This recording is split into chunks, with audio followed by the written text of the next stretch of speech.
Assalamualaikum warahmatullahi wabarakatuh.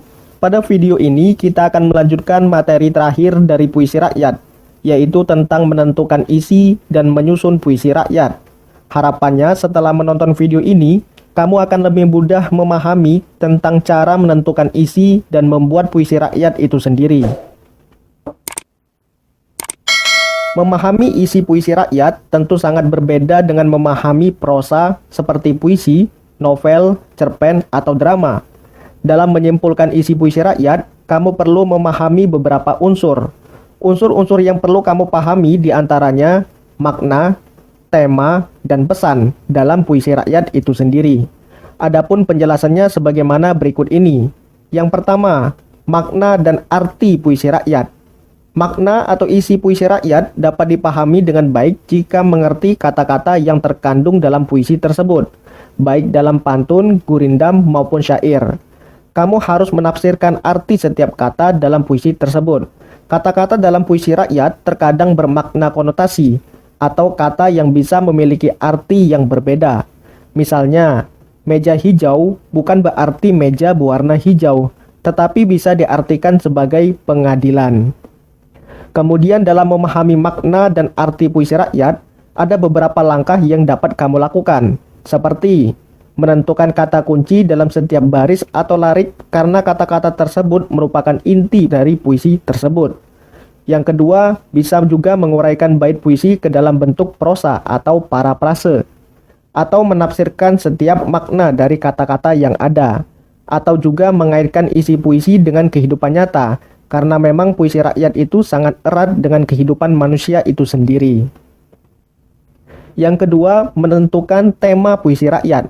Pada dasarnya, tema ataupun topik puisi rakyat merupakan pokok permasalahan dalam puisi rakyat itu sendiri. Dan tema sendiri merupakan wujud permasalahan dalam kehidupan sehari-hari. Tema puisi ada bermacam-macam, misalnya tema tentang keagamaan, kehidupan alam, kemanusiaan, tema perjuangan, ataupun tema persahabatan. Kemudian yang ketiga, ada pesan dari puisi rakyat. Pesan atau amanat merupakan kesan yang ditangkap pembaca setelah membaca puisi rakyat yang kamu buat. Cara menyampaikan amanat puisi berkaitan dengan cara pandang pembaca terhadap suatu hal. Meskipun ditentukan dengan cara pandang pembaca, amanat tidak lepas dari tema dan isi puisi yang dibuat penyair. Misalnya, tema persahabatan, maka pesannya bisa untuk menjaga tali silaturahmi sesama sahabat. Atau juga temanya tentang agama, maka pesannya adalah kamu bisa menyampaikan pesan kepada seseorang agar tetap menegakkan ajaran agama dan menjalankan perintah Tuhan. Untuk lebih jelasnya, coba kamu simak penjelasan berikut ini. Kita akan belajar tentang cara menentukan dan mencari letak isi dari puisi rakyat itu sendiri. Langsung saja yang pertama, menyimpulkan letak isi pantun. Jadi, pantun adalah jenis puisi lama yang setiap baitnya itu terdiri dari 4 baris. Fungsi pantun sama, yaitu untuk mendidik sambil menghibur. Melalui pantun, kita menghibur orang dengan permainan bunyi bahasa, menyindir atau menegur bahwa sesuatu itu kurang baik secara tidak langsung, atau juga memberikan nasihat kepada seseorang. Biasanya isi pantun itu terletak pada baris ketiga dan keempat. Oleh karena itu, simpulan yang dibuat harus berdasarkan isi yang terletak pada baris ketiga dan keempat. Dan jika kita perhatikan, isi pantun juga berkaitan dengan tema dan pesan dari pantun itu sendiri. Misalnya, contoh pada pantun satu ini dengan tema nasihat, maka isinya berkenaan dengan pesan untuk mematuhi nasihat orang tua agar terhindar dari sifat sombong. Atau pantun nomor 2 dengan tema agama, yang isinya berhubungan dengan kewajiban manusia untuk menjalankan ajaran agama. Kemudian menyimpulkan letak isi syair. Isi syair terletak pada semua baris baik itu berupa kisah atau cerita. Bahasa yang digunakan biasanya berupa bahasa kiasan. Bahkan bahasa kiasan itu merupakan kunci utama dalam syair itu sendiri.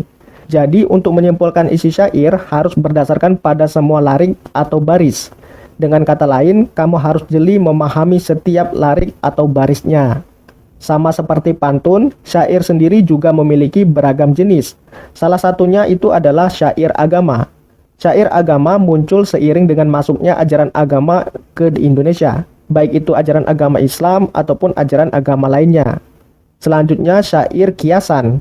Syair ini syarat dengan kiasan dan bermaksud mengiaskan suatu hal. Kemudian ada juga syair panji, syair romantik, syair sejarah, syair kehidupan, dan syair persahabatan. Dan ada juga macam syair berisi humor yang disebut sebagai syair jenaka. Seperti yang kalian lihat ini merupakan contoh syair dengan tema kehidupan, di mana isinya itu berkenaan untuk mengajak orang agar menjaga kerukunan dalam kehidupan bermasyarakat. Kemudian menyimpulkan isi dari gurindam. Perlu kalian tahu bahwa gurindam serat dengan agama dan moral. Tak dimungkiri bahwa gurindam bagi orang dahulu sangat penting dan dijadikan norma dalam kehidupan. Di dalam gurindam terdapat dua baris. Baris pertama berisi persoalan, masalah, atau perjanjian. Sementara baris kedua berisi jawaban, akibat dari masalah ataupun dari perjanjian pada baris pertama tadi. Sementara isi ataupun maksud dari gurindam itu terletak pada baris kedua yang dapat berupa nasihat, filosofi hidup, atau kata-kata mutiara. Oleh karena itu, fokuskan pada baris kedua ini saja jika kamu ingin menyimpulkan isi gurindam. Dari kedua contoh gurindam ini, jika kamu perhatikan, isinya itu terletak pada bagian baris keduanya, di mana gurindam satu ini berisi tentang pesan agar manusia jangan terlalu sering menunda-nunda pekerjaan.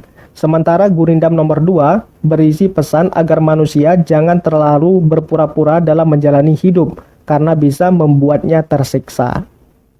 Jadi gitu ya cara menentukan isi sebuah puisi rakyat. Pertama, pahami dahulu setiap kata dalam tiap baris dari puisi rakyat itu sendiri. Terus tentukan tema puisi rakyat itu, termasuk juga ke dalam jenisnya apa. Selanjutnya baru tentukan pesan yang ingin disampaikan. Jadi ada 3 tahap dalam menentukan isi puisi rakyat. Setelah menyelesaikan kegiatan pembelajaran tentang konsep dasar dari puisi rakyat tadi, pada akhirnya, kamu itu diharapkan juga dapat menyajikan puisi rakyat baik itu secara lisan atau tulisan. Untuk dapat menyajikan puisi rakyat tersebut, dapat mengikuti langkah-langkah dalam penciptaan puisi rakyat berikut ini. Yang pertama, menentukan ide dengan memperhatikan jenis dan tujuan dari puisi rakyat yang akan ditulis. Misalnya jenisnya itu adalah pantun agama, pantun jenaka, syair kehidupan, syair keagamaan, dan lain seterusnya. Kemudian yang kedua, menata ide menjadi beberapa larik dengan memperhatikan pola tiap puisi rakyat. Jika yang ingin kamu buat adalah pantun, maka siapkan 4 baris. Atau jika yang ingin kamu buat adalah gurindam, maka siapkan 2 baris. Jika yang dibuat adalah syair, maka siapkan 4 baris. Setelah itu juga perhatikan pola akhir setiap baris tersebut. Jika pantun harus berpola ABAB atau AABB, sementara syair harus berpola AA-AA. Kemudian yang ketiga, memilih kosakata yang sesuai dengan memperhatikan pola huruf tiap akhir baris. Dan yang keempat, menata kembali kalimat atau larik dengan rima dari kosakata yang berirama sama. Misalnya kamu membuat sebuah pantun. Sampiran baris pertama huruf akhirnya itu adalah I. Maka isi baris pertama juga harus berakhiran I juga.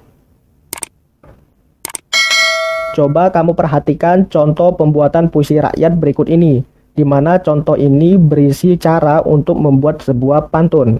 Yang pertama itu menentukan jenis dan macam puisi rakyat yang ingin dibuat, di mana contoh ini adalah membuat sebuah pantun. Yang kedua, membuat konteks dan tujuan dengan menentukan dahulu isi dari puisi rakyat itu sendiri. Misalnya contoh di sini membuat pantun, maka tentukan dahulu isinya apa, di mana isinya itu terletak pada baris ketiga dan baris keempat. Kemudian yang ketiga, memilih kosakata yang sesuai dengan memperhatikan kata dan huruf terakhir pada baris ketiga dan keempat pada contoh pantun tadi. Di situ kita ketahui bahwa pada baris ketiga kata terakhirnya adalah keras dengan huruf akhiran S, dan baris keempat ada kata sukses dengan huruf akhiran S juga. Maka selanjutnya kita perlu mencari kata yang berakhiran S juga untuk mengisi kata terakhir pada sampiran atau baris ke-1 dan sampiran atau baris kedua. Contoh kata-kata tersebut misalnya seperti berikut ini. Ada kata beras, deras, keras, dan lain seterusnya. Atau juga ada kata akses, meses, reses, dan abses. Kemudian setelah menentukan kata yang tepat, selanjutnya kamu menyesuaikan kata-kata sebelumnya tadi, sehingga menjadi rangkaian kata yang padu pada bagian sampiran baris ke-1 dan ke-2. Lantas bagaimana cara membuat ataupun menyusun syair dan gurindam? Untuk gurindam dan syair, langkah-langkahnya hampir sama dengan cara membuat sebuah pantun. Hanya saja perlu disesuaikan dengan syarat gurindam dan syair itu sendiri. Untuk syarat gurindam dan syair telah saya jelaskan pada video saya sebelumnya. Silakan kamu cek pada link video yang telah saya sertakan pada bagian deskripsi video ini. Kemudian dalam menyusun pantun, syair, dan gurindam, kamu juga perlu memperhatikan tujuannya. Misalnya contoh pantun, syair, dan gurindam berdasarkan tujuannya itu dapat kamu lihat pada tabel berikut ini. Jadi itulah penjelasan singkat dari materi terakhir tentang menentukan isi dan membuat beberapa jenis puisi rakyat, seperti pantun, syair, dan gurindam. Jika ada pertanyaan, kamu bisa sampaikan pertanyaanmu itu pada bagian komentar video ini, dan apabila kamu menyukai video ini, silakan like dan share video ini kepada teman-temanmu. Saya akhiri video ini dan kita ketemu lagi pada video-video saya selanjutnya. Wassalamualaikum warahmatullahi wabarakatuh.